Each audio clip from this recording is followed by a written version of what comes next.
I was in full military uniform, and Karen thought I worked at the grocery store.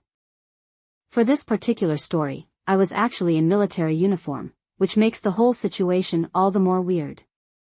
The Canadian working uniform for the Army is a digital camouflage pattern called CADPAT. It's pretty unique and identifiable. The employees in the store that I was visiting wore black pants with tan-colored collared shirts.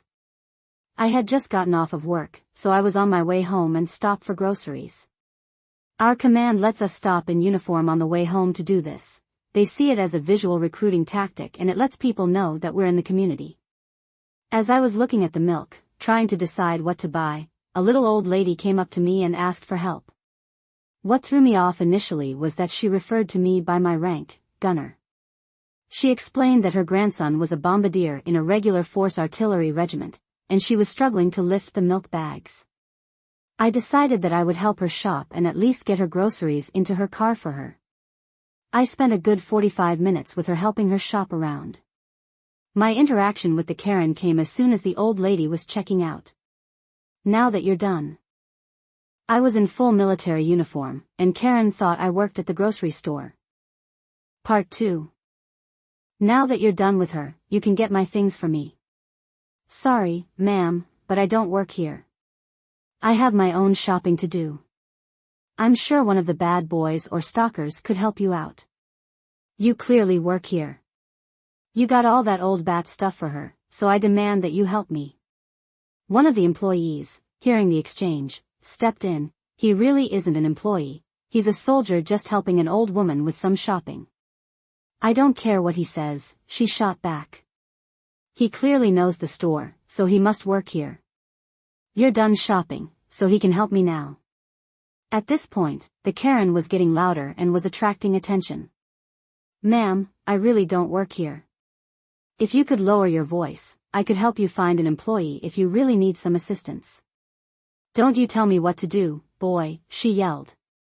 At this point, a manager showed up due to the commotion. Good afternoon, is there anything I can help you with? Yes. This boy is refusing to help me after he helped another customer.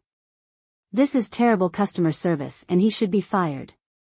He clearly doesn't work here, he's a gunner in the Canadian Armed Forces. He's wearing a military uniform and everything. He definitely doesn't work here. We don't have any soldiers that work in the store, even reservists, which I assume he is. You all have terrible customer service. Haven't you ever heard of?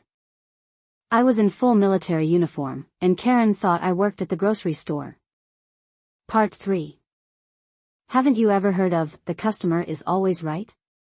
I'm calling corporate, and I will never shop here again. That's perfectly fine, the manager said. The door is right this way. He then escorted the Karen outside, with her yelling the whole way. Well, that's enough excitement for this old woman, the manager said to me. Hopefully the rest of your day is much more peaceful. I'll have my son come pick me up. Go do your shopping and thanks for helping me. Anytime, ma'am. And tell your grandson things from Gunner with such and such regiment. I then went to finish up my shopping and just get the hell out of there. The store manager was waiting for me at the front and opened a register for me to check out. He gave me the store employee discount too, saying, "You clearly work here after all," with an accompanying wink and laugh. He then told me that he was a reservist while going through university and thanked me for what I did.